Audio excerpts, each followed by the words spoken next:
Nature meditation channel NMC channel స్వాగతం పలుకుతుంది. మా ఎన్ఎంసీ ఛానల్ యొక్క ప్రేక్షకులకి దట్ ఈస్ పత్రిజీ అనే అంశం మీద మీ మాటల్లో తెలియజేస్తూ కోరుకుంటున్నాము. ముందుగా మీ పేరు, మీ వృత్తి స్టార్ట్. నా పేరు డాక్టర్ వెంకట్ అండి. మాది దుగ్దూరు గ్రామము. నేను అక్కడ ఆర్ఎంపీ డాక్టర్గా వర్క్ చేస్తున్నాను. డాక్టర్గా వర్క్ చేస్తూ ధ్యాన ప్రచారం కూడా చేస్తూ ఉంటాం. దట్ ఈజ్ పత్రిజ్ అన్న విషయానికి నేను ఒక పాయింట్ చెప్తాను.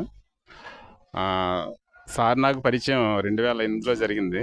అప్పటి నుంచి కూడా నేను మెడిటేషన్ చేస్తూ ఉంటాను. తర్వాత వచ్చిన మా పేషెంట్స్ కూడా మెడిసిన్ ఇస్తూ మెడిటేషన్ రెండు కూడా చెప్తూ ఉంటాం. అయితే దట్ ఈజ్ పత్రిజీ అన్న కాన్సెప్ట్ ఈరోజు ఎన్ఎంసీ వారు చేయమన్నారు. ముందుగా శ్రీరామ్ గారికి శుభాకాంక్షలు చెప్తూ తర్వాత నేను నా అనుభవాలన్నీ కొంచెం చెప్తాను. విషయం ఏంటంటే, నేను 2021లో నేను రావడం 2008లో ధ్యానంలోకి వచ్చాను. అప్పటి నుంచి మెడిటేషన్ చేస్తూ కంటిన్యూ చేస్తూ ఉంటున్నాను. అయితే 2021 వచ్చేటప్పటికి కరోనా అనేది ఒకటి వచ్చింది, మీ అందరూ తెలుసు కదా. అయితే అప్పుడు మా కొలీగ్స్ అందరూ కూడా హాస్పిటల్స్ క్లోజ్ చేసి ఎవరు కూడా వర్క్ అనేది ఎవరు కూడా చేయలేదు. అంటే పేషెంట్ చూడడం జరగలేదు. ఒక 1 year పాటు అందరూ క్లోజ్ చేస్తారు, ఎందుకంటే కరోనాకు భయపడి. నేనైతే ఒక్కరోజు కూడా క్లోజ్ చేయలేదు. కనీసం చేతికి హ్యాండ్కి గ్లోవ్ కూడా వేసుకోకుండా మేము ప్రాక్టీస్ చేసేవాడిని. ఎలా చేశానంటే, అంత ధైర్యం నాలో వచ్చిందనమాట. ఎలా వచ్చిందంటే అసలు భయం అనేది తెలిసింది కాదు నాకు. ఇది ఇలా చేస్తున్నాం. కరోనా వచ్చిన పేషెంట్స్ కూడా సెలైన్స్ పెట్టేవాడిని, ఇంజక్షన్ ఇచ్చేవాడిని. కానీ మనకి ఏదైనా అవుతున్నా ఫీల్ కూడా వచ్చేది కాదు.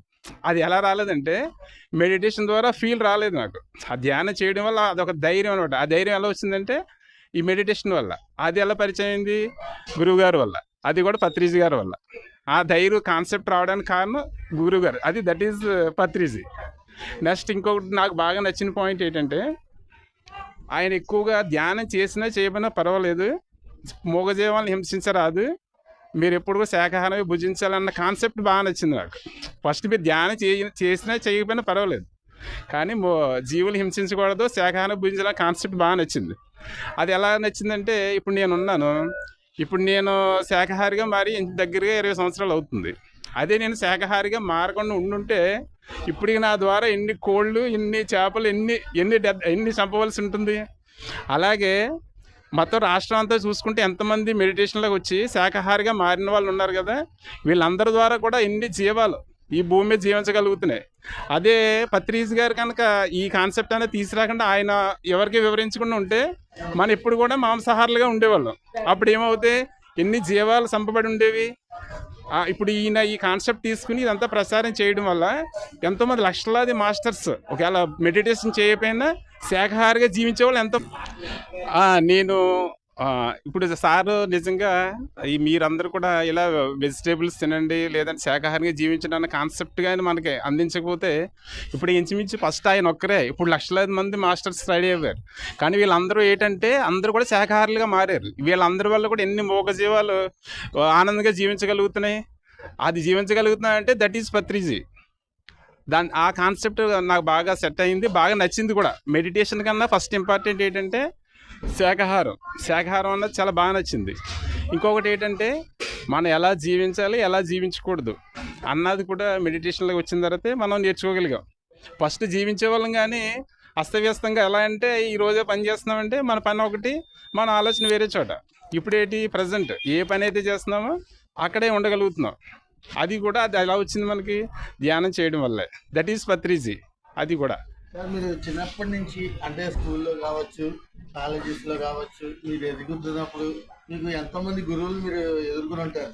ఆ గురువులకి మన పత్రిజీ గారికి ఏంటి వ్యత్యాసం? నేను చాలామంది గురువులు చూశాను. సాయిబాబా జీవిత చరిత్రలు చదివాను. తర్వాత ఇంకా చాలామంది గురువులు చూస్తాను. కానీ గురువులు ఎవరైనా ఒకటే చెప్తారు. ఏం చెప్తారంటే, మీరు ఈ దీనికి సంబంధించి మీరు ఇక్కడే ఉండవలసి ఉంటుంది, వేరే సంబంధించి దాన్ని ఏమంటారు శిష్యర్కం అంటే మనం ఏదైతే తీసుకున్నప్పుడు షిరిడి బాబా వాళ్ళు ఉన్నారు. వాళ్ళు ఏం చేస్తారంటే బాబాకి సంబంధించి అది వేరే చోటుకి వెళ్ళడానికి వాళ్ళు ఒప్పుకోరు. కానీ సార్ ఏమంటారంటే, మీరు చర్చికి పోండి, మసీదుకి పోండి, ఎక్కడికైనా పోండి, కానీ మీరు నచ్చిన పాయింట్లు తీసుకోమని చెప్తారు. అది నాకు చాలా బాగా నచ్చింది. ఇంకో విషయం ఏంటంటే, మీరు ఎలా జీవించాలనుకుంటారో అలా జీవించండి అని చెప్తారు. మీరు ఎలా ఉండండి, అందరూ కూడా గురువుకి శిష్యులు ఉండాలని చూస్తారు. కానీ సార్ ఏం చేస్తారంటే అందరు ప్రతి ఒక్కరు గురువు అని చెప్తారు. నేను మీ గురువుని కాదు, మీరు ఎవరికి వారే గురువు అని చెప్తారు. ఆ కాన్సెప్ట్ కూడా చాలా బాగా నచ్చింది. అది దాని గురించి కూడా దట్ ఈజ్ పత్రిజీ. మరి శాకాహార ర్యాలీలు అవి చాలా వరకు జరుగుతున్నాయి కదా సార్. ఇప్పుడు వరకు అంటే శాకాహార ర్యాలీ అనేది కాన్సెప్ట్ తీసుకొచ్చింది కూడా పత్రిజీ గారు అని మా అందరికీ కూడా తెలుసు. కానీ ఇప్పుడు వరకు శాకాహార ర్యాలీలు జరగడం వల్ల ఈ జీవహింస ఎంతవరకు తగ్గిందని మీ మాటలు? నిజంగా శాకాహార ర్యాలీలు జరగడం వల్ల నాకు తెలిసి మనకు తెలియదు, కానీ చాలా వరకు కూడా చాలా మందిలో మార్పు వస్తుంది. కనీసం మనం ఒక 2 ఊర్లో శాకాహార ర్యాలీ చేసామంటే ఒక 10 మంది 15 మంది అని దీనికి మానేయగలుగుతారు. నాకు బెటర్ ఎగ్జాంపుల్ ఏంటంటే మా ఇంట్లోనే జరిగింది.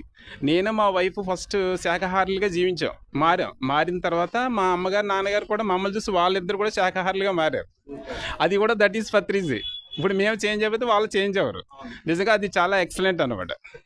ఓకే, అదే పాయింట్, సేమ్ పాయింట్ అండి. అంటే మనం ఆచరిస్తేనే చెప్పడం సరిపోతాం. అవునండి, అవునవును, అవును. సరే, నెక్స్ట్ అలాగే ఇప్పుడు చిన్న పిల్లల దగ్గర నుంచి కూడా ఆయన ధ్యానం అవసరం అని చెప్పి పైమా అనేది కాన్సెప్ట్ స్టార్ట్ చేశారు కదా, మరి దాని మీద మేము మాట్లాడుతుంది. నిజంగా పైమా అన్నది చాలా వండర్ఫుల్ కాన్సెప్ట్. నిజంగా మన పెద్దవాళ్ళ కన్నా స్టూడెంట్స్ అన్న వాళ్ళు చిన్న ఏజ్లోంచి వాళ్ళు మెడిటేషన్లో రాగలిగారంటే వచ్చి వాళ్ళు ఎంతో అభివృద్ధిలో రాగలుగుతారు. కానీ వాళ్ళు తొందరగా కనెక్ట్ అవ్వగలుగుతారు. అదే పైమా అన్నది వర్క్ చేయకపోతే మనం ఇప్పుడు ధ్యాన ప్రచారం చేస్తున్నాం, పిల్లలకి చెప్తున్నా, పెద్దవాళ్ళకి చెప్తున్నాం. కానీ ఎక్కువగా దీంట్లో ఎక్కువ ఇన్వాల్వ్ అవ్వదు. పిల్లలు తొందరగా దానిలో చేయగలుగుతారు, ఇన్వాల్వ్ అవ్వగలుగుతారు, వాళ్ళు రీచ్ అవ్వగలుగుతారు కూడా. That is Patriji. నిజంగా చెప్పాలంటే ఆయన ఫస్ట్ స్టార్ట్ చేసింది ఆయన ఒక్కరే. ఫస్ట్ 1987లో అనుకుంటా ఆయన మొదలుపెట్టింది. ఆయన ఒక ఉద్యోగం చేస్తూ జాబ్ వదిలేసి కూడా ఆయన ఫస్ట్ మొదలైనప్పుడు ఆయన ఒక్కరే మొదలుపెట్టారు. కానీ ఇప్పుడు ఎంతమంది లక్షలాది మంది మనకి మాస్టర్స్ ఉన్నారు. అలాగే మనిషి మనం ఏదైనా అనుకుంటే తలుచుకుంటే ఏదైనా చేయాలంటే ఏదైనా చేయొచ్చని ఆయన నిరూపించగలిగారు. ఇప్పుడు ఆయన ఉన్న గురువుగా భౌతికంగా ఉన్నా లేకపోయినా ఆయన ఉన్నట్టుగానే మొత్తం వర్క్ అంతా జరుగుతుంది. ఆయన ఎనర్జీ కూడా ఉంటుంది. ఇంకా ముందు జరుగుతుంది. మన తర్వాత కూడా వచ్చే తరాల వారు కూడా దీన్ని కంటిన్యూ చేస్తారు. That is Patriji. సరే, అలాగే ఇప్పుడు మునుల్ని చూసుకున్నా, చాలా మంది మునుల్ని ఋషుల్ని చూసుకున్న వాళ్ళు ఏమంటారు, సన్యాసాన్ని ఎత్తుకుని ధ్యానం చేసుకోమని చెప్తారు. కానీ మన పత్రిజీ గారు సంసార నిర్వహణ చేస్తూ ధ్యానం చేయమని చెప్పారు. మరి దీంట్లో మీరు ఎంతవరకు సక్సెస్ అయ్యారు? అంటే సన్యాసులు అంటే వాళ్ళ ఆలోచన థాట్ ఎప్పుడు ఒకలాగే ఉంటుంది. అదే సంసారాలు అంటే ఇక్కడ మనం ఇది సంసారం చూసుకోవాలి, మా ఇంట్లో కావాలంటే కూరగాయలు తీసుకురావాలి, ఏదన్నా కావాలంటే మనం వర్క్లు చూసుకోవాలి, అన్నీ చేస్తూ కూడా అన్న ఆలోచనతో కూడా కూర్చుని మనం మెడిటేషన్లోకి డీప్కి వెళ్ళగలుగుతున్నాం. అంటే వాళ్ళకన్నా మనం 100 రెట్లు ఇంకా చాలా చాలా బెటర్ అని నా ఉద్దేశం. That is Patriji. అద్భుతం సార్. మరి మీ విలువైన సమయాన్ని మా ఛానల్ వరకు కేటాయించి దట్ ఈస్ పత్రిజీ అనే కాన్సెప్ట్ మీద చాలా అద్భుతమైన సందేశాన్ని ఇచ్చినందుకు మా ఎన్ఎంసీ ఛానల్ తరఫు నుంచి ధన్యవాదాలు సార్. మీకు కూడా చాలా వేల కృతజ్ఞతలు. ఇలా మా మెసేజ్ని మీరు అందరికీ కూడా తీసుకెళ్ళగలుగుతున్నారు. ఈ మెసేజ్ చూసి అందరు కూడా వాళ్ళు కూడా చేంజ్ అవుతారని చాలా వరకు నేను ఆశిస్తున్నాను. మనం ఇలా చేసి కన్నా ఒక ఎలక్ట్రానిక్ మీడియా ద్వారా కూడా దీన్ని ఎంతవరకు ప్రజల్లో తీసుకెళ్ళొచ్చు అన్నది మన యూట్యూబ్లో వీడియోస్ కూడా మనం చూస్తూ ఉంటాం. ఇంత వర్క్ చేస్తున్న మీకు కూడా వేల కృతజ్ఞతలు. Thank you very much. That is Patriji.